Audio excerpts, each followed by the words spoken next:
Welcome back. Jose Otero here with Brian Altano and Per Schneider. And our last topic for this episode is a bit of a touchy one, but I really think that we need to talk about this because, guys, it is 2015. Nintendo has their first Direct. They had a bunch of cool announcements. I know we spent most of this program talking about some of the negatives of that. There were a lot of positive ones. Stay tuned for next week's Xenoblade, Splatoon. A lot of cool things got shown off. Fire Emblem. So exciting. Oh, I did promise you we were going to talk about that. Okay, we'll talk about it after this. But it is 2015, and during this Direct, the first Nintendo-made cross-buy game is in existence. But cross-buy is still not a thing. It is so troubling to me that this is a reality we live in. Yeah. It's a 2-for-1 pack that you're getting. Yeah, I mean, the game is Donkey Kong, Mario versus Donkey Kong Tipping Stars. Yep. And it is... So if you buy it on 3DS, you get a Wii U copy. If you buy it on Wii U, you get a code for 3DS.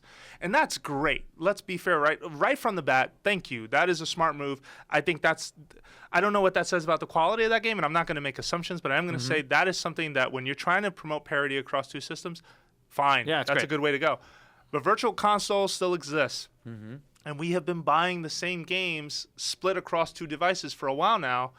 And there is still no response to that question. In 2015, I see that as something wrong. No, I agree with you. I think the reaction from consumers should be to not buy the games anymore because it is a matter of time until it happens. It will happen. You know, we've been saying that it will happen for a year and a half to 2 years. When did you and I interview Reggie? Last August when 2DS was that last August? Oh no, you're talking about well, I talked to him at E3. When did you and I interview Reggie for the Wind Waker bundle? That was August of last year. August of last year. That's right. Okay. So that's when we asked him face to face, like, what's going on with this? When are you working on this? And they said, we're always working on ways of improving this, and gave us sort of nebulous answer that made it sound, it was vaguely optimistic. Sounded like something was in the works. And we still don't have anything. And I think it's because, A, they can just keep making all the money they need to make off of us who buy games twice. Sure, why not? It's been happening.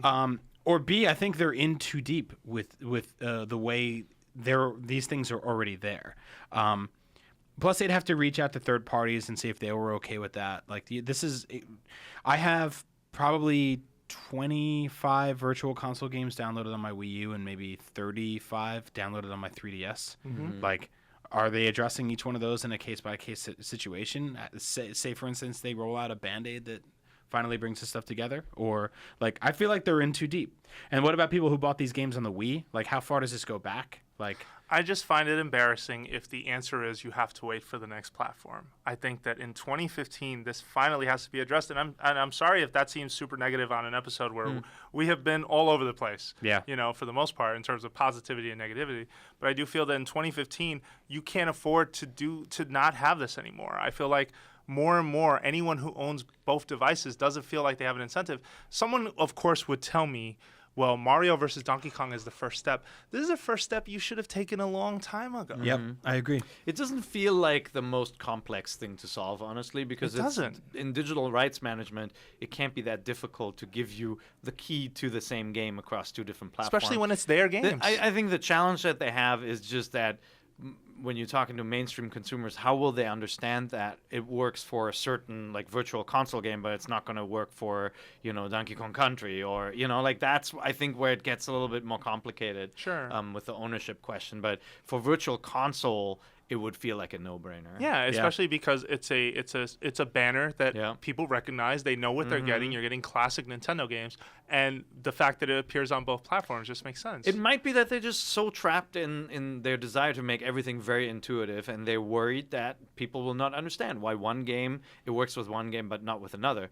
That said, though, I mean, with this new Mario vs. Donkey Kong game, it works with one game and none of the others, right? And so that is not exactly easier to understand. Sure, and they're talking about you can share games through Miiverse. Like, I'm not even asking for cloud save functionality. Like, but maybe that's what they want to get right, right? Yeah. Maybe they want to get it all right. Like, they want it to be a turnkey solution that makes total sense, and maybe that's what's holding this up. Okay, but I don't share the cynical view that they're just doing this to make money. No, I'm not in there either, to be fair, but I think it's a valid argument regardless to be heard. But money I will doesn't say, hurt them, right? No, it does not No. hurt. It usually doesn't hurt people. No. So then here's my question to you guys: is this finally the year? Before we move on to Fire Emblem, is this finally the year where we're gonna come back in a year from now and say, "Yep, cross-buy was here"? I think at E3 it'll be announced. Okay. Jose's looking at me like I'm nuts. It's awesome. I feel like This is my prediction for you. My early E3 prediction is Okay, and cross-buy we're gonna will get be into that eventually. Virtual Console will be a platform that spans all of their devices. I feel that 2 years ago and a year ago the general populace was way more vocal about this, and we yelled and we kicked and we screamed, and then we either reacted with our wallets or we didn't, and we never got a real response, so we stopped asking. And I think we're tired.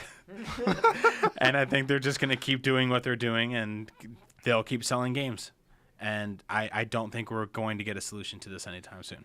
And yeah, that's cynical, but this is what I have come to. I think so it's I'm a going to good. come in between both of you on this one. I'm going to say 2015 is the year. I don't know if it's Yeah. at E3, but I do think that at some point this year, this finally has to be lifted, because I think everyone, especially at Nintendo of America, is very aware of this. Mm-hmm. And it's something that I don't know who needs to be convinced, but that needs to happen in 2015. That is a must happen for you, Nintendo. I also think it's great messaging to potential consumers saying, you already own a Wii U. Guess what? Your entire library of downloaded, 3D Virtual console. Yeah. games, you can now play on your 3DS if you buy the new 3DS. That's a strong message. Right? Yeah. That's a good message. I think maybe looking at the current market, they're like, it's just 10% of our audience that owns both. So, that's not the biggest fish that we've got to fry. We really need to focus on having our developers create more software, right? Yeah. More games for But I feel like people. we're not stuck on the less software track these days. Like even Mm-hmm. something that we're not talking about this week, Wii games on Wii U, is helping to